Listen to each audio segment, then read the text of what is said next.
The Drifter has this mysterious cargo that he's been dragging behind his ship for who knows how long. The ball. There's, yeah, that big chunk of ice. Where did it come from? In the season of the Drifter, we get to finally go to his ship. When you go into this thing, it's not what you expect.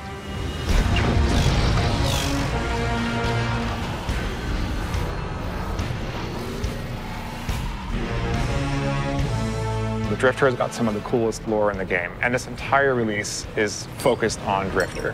Gambit is a chance at salvation. Take it.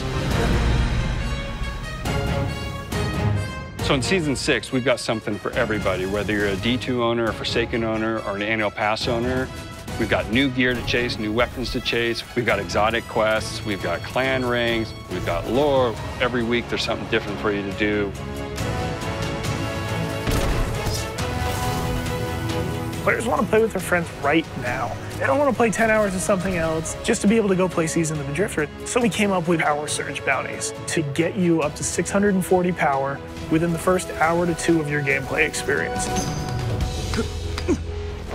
Enough fooling around. Day one, you're going to log in, you're going to talk to the Drifter. He's going to inform you that the most important thing you do is go play Gambit Prime. So you're going to want to play Prime and then go play Reckoning, and then take your rewards from Reckoning back to Prime. Yeah, it's this great little loop. Dredging. Nah, not anymore. It's Drifter now. Season of the Drifter, there's some super deep lore with Drifter and the Nine. They're working with him for some reason. When you're helping him, it may or may not be the right thing to do, but you just don't know. I know you all keep tabs on me. Drifter has finally moved shop. He's running a new scam now. He's got a new thing that he calls Gambit Prime. Gambit Prime is the sweatier version. Risks are higher, the reward is higher. If Gambit was training for a heist, Gambit Prime is the heist. On day one, it's going to feel a little closer to that Gambit you've been playing originally. And then all of a sudden, the mode is actually going to transform over time as players unlock perks. And it's just one round, so it's really focused into this one short, intense experience. A couple things have changed. A few very important elements that can swing matches too. First of all, players can actually drain motes from an enemy team. Additionally, there's new mechanics during the primeval phase that asks people to work as a group, almost like a raid, in order to actually DPS the boss and win. We got feedback from players. They wanted to play Gambit private matches like they can do in the Crucible. Just get into a fire team. Go in solo if you want to and like check it out. Run around the maps. Create tournaments.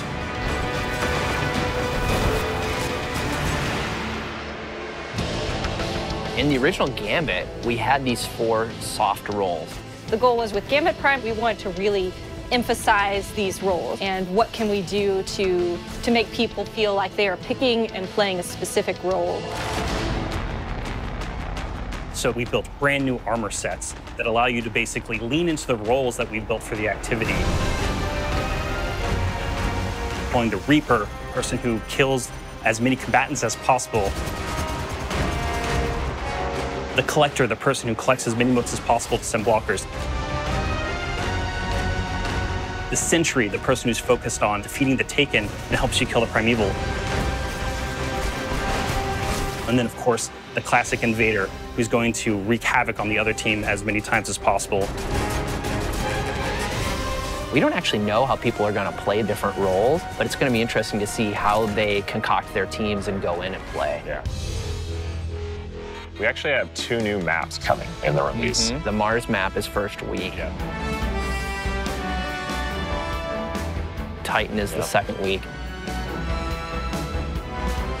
There's a new weapon suite for Gambit Prime, the Spare Rations hand cannon, the Soul Survivor sniper rifle, the Doomsday grenade launcher.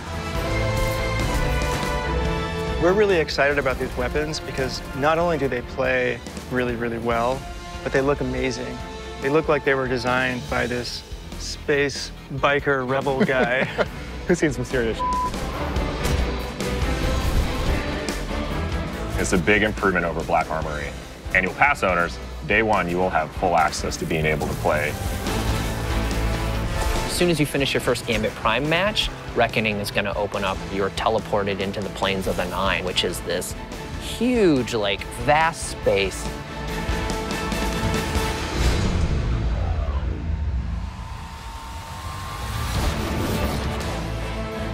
The Reckoning is a pinnacle PvE experience inside the Drifter's Ball, and it's pretty intense. Yeah, it's not easy. It is not easy.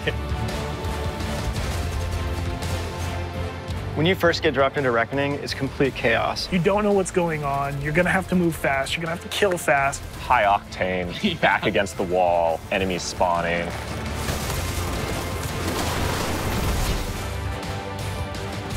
You're getting attacked from all directions. Think the Crota raid from D1. At first, you're only going to have access to Tier 1, and then Tier 2 and Tier 3 will slowly unlock. It gets more and more chaotic. And there's a Killing timer everything you counting can, down the whole timer time. counting down. So every week, as you play through Reckoning, you're going to come out with more and more pieces of armor for Gambit Prime. Every piece of armor has the Drifter's snake decal on all pieces, and the color of that decal corresponds to the role that you're playing. So if you're an invader set, you've got these glowing, like, red snakes covering your entire armor set. So when you see someone come over, you're gonna know. Or if you see someone in the ready room. If everyone is glowing and everyone has an aura, you should be expecting those top tier perks. You're gonna look across or look at your team and go, oh my God. Invaders! Yeah, that's crazy. Like, you don't know what's gonna happen.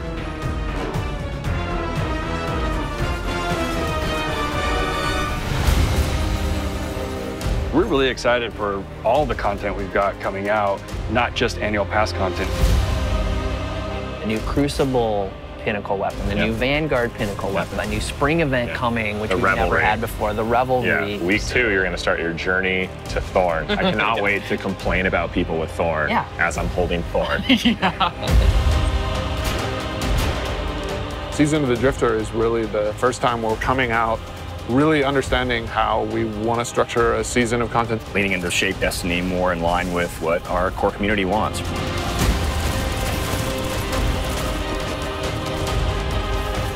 We're starting to figure out what the roadmap for a Bungie-controlled Destiny looks like. This is one of the most exciting times. We're beginning to form up the muscles to make Destiny a quick reacting live game, and I can only see it getting better from here. This is just the beginning of a conversation that we're going to have with you about where Destiny can go. Right now, the team's upstairs testing Season of Opulence. We're already building plans for how to make the thing comes out after that even better. There's a thing that comes out after that? Well, for the next one. Until then, go check out Gambit Prime.